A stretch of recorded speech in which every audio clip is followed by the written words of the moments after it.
Oke, halo semuanya. Selamat hari Minggu ya, teman-teman. Balik lagi dengan saya di Trader ID.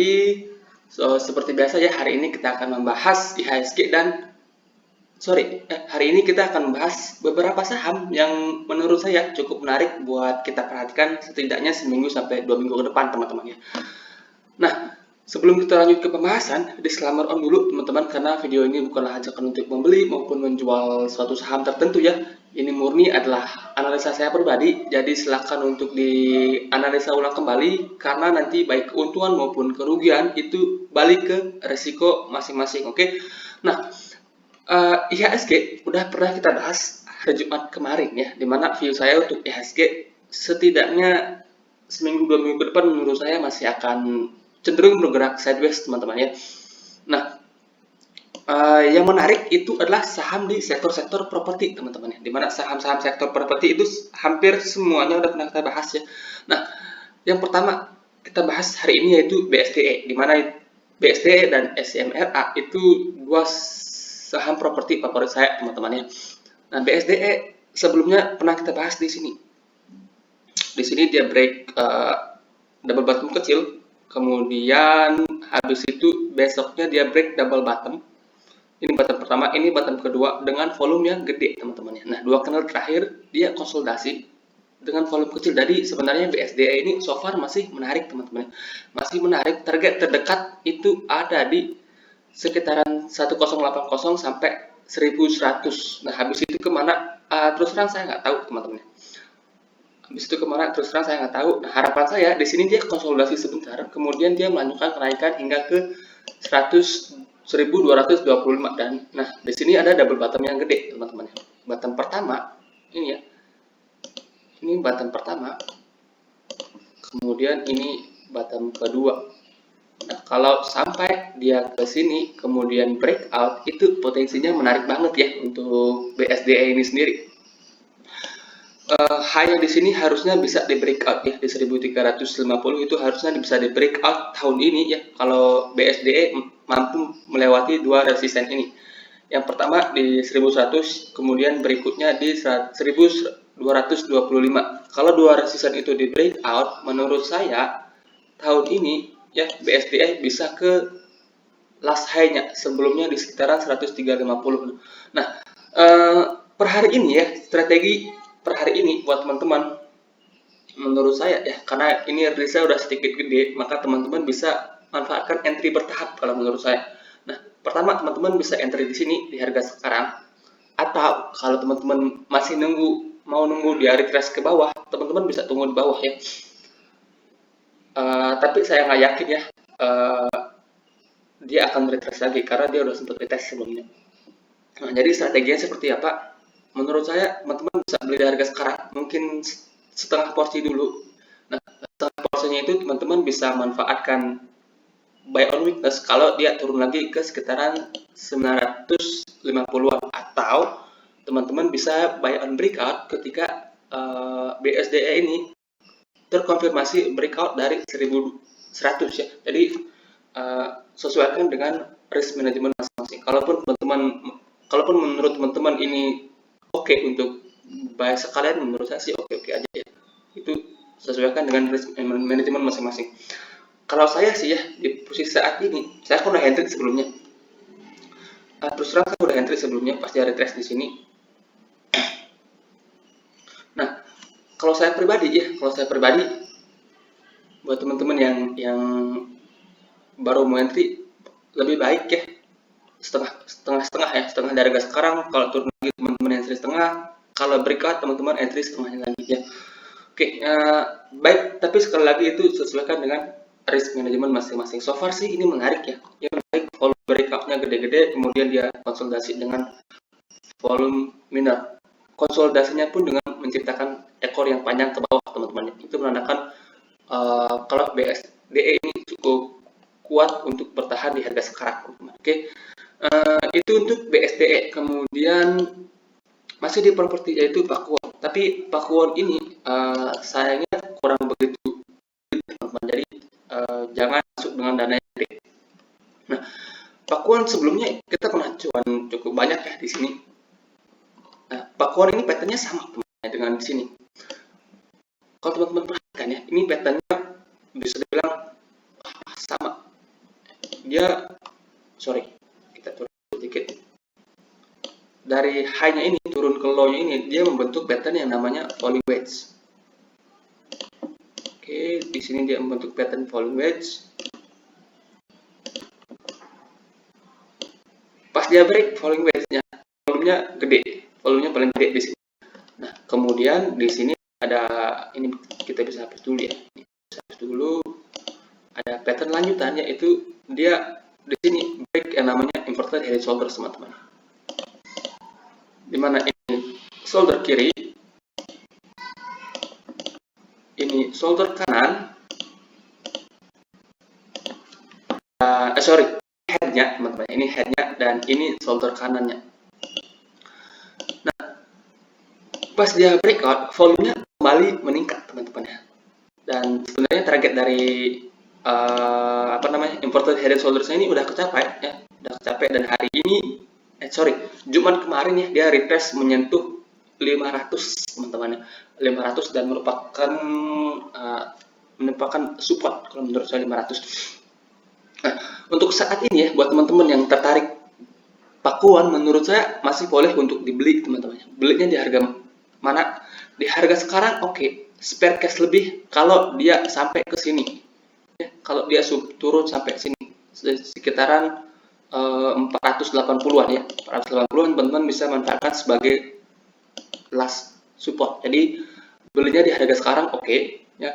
Kalau dia turun lagi, cicil beli lagi di sekitaran 500. Dan kalau dia turun sampai ke 480, maka teman-teman bisa cicil lagi di situ. Dan kalau close itu, maka teman-teman better cut dulu ya untuk pakuan. So far sih ini menarik ya, dan potensinya juga sama dengan properti lain. Di sini dia ada potensi membuat double bottom yang gede dengan resisten itu di sekitaran 560, teman-teman. 560, dan kalau 560-nya nanti di breakout, potensinya itu gede, teman-teman. Potensinya itu gede, 620-an itulah sayangnya, harusnya itu bisa lewat ya. Harusnya itu bisa lewat kalau pakuan ini bisa lewat dari 560, teman-teman. Jadi so far menarik ya, menarik kalau menurut saya. Properti mayoritas menarik. Nah, kalau kita ke IDX properti pun ini baru-baru mau reversal, teman-teman. Ini baru-baru mau reversal. Nah, kalau kita ke IDX property, ini hampir sama ya patternnya dengan XDE. Dia baru break double bottom, bottom 1, kemudian bottom 2, dan di sini dia konsolidasi. Dan menurut saya sih ini masih akan melanjutkan kenaikan ya, masih akan melanjutkan kenaikan. Next resisten itu di sini kalau untuk properti. Ya, so far masih menarik ya untuk properti. Kemudian habis properti yaitu konstruksi. Konstruksi rata-rata juga menarik ya. Yang pertama PTPP. So far dari keempat properti BUMN yang paling kuat itu PTPP, teman-teman. PTPP. Dimana PTPP sendiri udah pernah kita bahas di sini ya. Waktu itu bisa kita katakan nggak fail banget sih ya, nggak fail banget. Waktu itu kita carakan beli bertahap sampai 975 dengan last support itu di sini. Dia mantul Pak di sini sebenarnya, di last low-nya. Jadi sebenarnya yang paling kuat di konstruksi itu PTPP, teman-teman. Nah, per hari ini dia breakout nih, resisten kuatnya double bottom. Ini bottom keduanya ya. Ini bottom pertama, kemudian ini bottom keduanya. Pas dia breaknya dengan volume gede, teman-teman. Breaknya dengan volume gede dan ada potensi PTPP itu ke sini. Itu sekitaran 1250-an, teman-teman. Jadi sekitaran 1250-an ya. Jadi PTPP menurut saya masih oke, masih boleh untuk dikoleksi. Nah, kemarin itu ada, kita bahas kenapa sih konstruksi naik ya? Pertama, IKN ya. IKN atau Ibu Kota Negara Baru itu jajaran direksi itu udah dibentuk oleh Bapak Presiden Jokowi. Kemudian setelah itu properti mayoritas pada rebound. Nah, per kemarin itu ada sentimen negatif dari IKN, yaitu salah satu calon investornya itu SoftBank itu menarik diri itu membatalkan untuk invest di IKN. Jadi buat teman-teman yang tertarik buat teman-teman yang tertarik untuk beli sektor konstruksi per saat ini, maka teman-teman bisa perhatikan konstruksi besok. Kalau dia retrace di sini, seperti PTPP ini ya, kalau dia retrace dengan volume yang kecil, ini kan volume breakout-nya gede teman-teman, dengan candle Marubozu. Kalau dia retrace dengan volume yang kecil, maka teman-teman bisa entry di situ ya, manfaatkan retrace-nya. Kalau retrace-nya dengan volume kecil, kalau dia retrace-nya turunnya dengan volume gede, maka teman-teman wait and see terlebih dahulu teman-teman ya, sampai ada calon investor baru lagi yang masuk ke IKN. Oke, sebenarnya sih news itu bisa dibilang pengecoh ya, pengecoh. Kebanyakan mungkin kalau dengar berita seperti itu akan menjauhi saham konstruksi. Tapi kalau kita lihat technical konstruksi mayoritas masih oke-okenya teman-teman ya. Jadi respon market bisa kita lihat besok. Kalau respon market jelek, misalnya dia langsung koreksi dengan volume gede, maka teman-teman wait and see terlebih dahulu. Kalau dia koreksi dengan volume yang relatif kecil teman-teman ya, maka di situ teman-teman bisa memanfaatkan peluang untuk entry ya. So far sih menarik teman-teman ya untuk saham-saham sektor konstruksi. Kemudian berikutnya ada PPRE, yaitu anak usaha dari PTTP ini. Ini juga sama ya, menarik teman-teman ya. Menarik. Yang pertama, kalau teman-teman perhatikan, kita bisa hapus dulu ini ya. Sorry. Oke. Nah, kalau teman-teman perhatikan, PPRE ini dia turun dari hanya di sini di 250, membentuk pattern yang namanya ini mirip dengan volume wedge teman-teman ya. Mirip dengan volume wedge. Di sini dia membentuk turunnya itu membentuk pattern volume wedge. Kemudian pas dia break di sini volumenya lumayan gede ya. Nah, dia retrace lagi membentuk pattern ini resisten neckline. Kemudian ini ada pattern yang namanya ascending triangle teman-teman ya. Ascending triangle pas dia break volumenya gede banget ya. Jumat kemarin ya breakout dengan volume yang paling gede sendiri. Kalau teman-teman perhatikan volume di sini ya itu setengah dari volume di sini ya. Jadi so far menarik sih ya untuk PPRE. Strategi saya sama dengan PTPP tadi ya. Tunggu respon market besok. Kalau dia koreksi dengan volume gede, maka sebaiknya skip dulu. Kalau dia koreksi dengan volume tipis, maka di situ teman-teman bisa manfaatkan untuk entry. Dengan target terdekat di PPRE itu di sekitaran harga 200 teman-teman. Jadi bertepatan dengan resisten ini. 195 sampai 196 lah ya target terdekat dari PPRE ini sendiri ya. So far itu dua sektor yang menurut saya cukup menarik ya untuk diperhatikan untuk minggu depan sampai 2 minggu terakhir lah. Nah, selain saham-saham itu ada beberapa saham ya yang saya rasa juga menarik, yaitu Palem. Oke, Palem ini sebelumnya udah pernah kita bahas di sekitaran sini ya, ada double bottom dan udah capai target. Jadi buat teman-teman yang mungkin yang udah TP setengah atau TP full, saat ini ya Palem itu dalam range konsolidasi yang menarik kalau menurut saya. Kalau kita time frame lebih kecil ya, ke time frame 1 jam, Palem itu membentuk pattern bagus, yaitu pattern yang namanya descending triangle. Oke, di sini ada descending triangle, dan kalau teman-teman perhatikan, volume buangan yang gede di palem itu hanya terjadi pas dia buat gap up di sini, ya.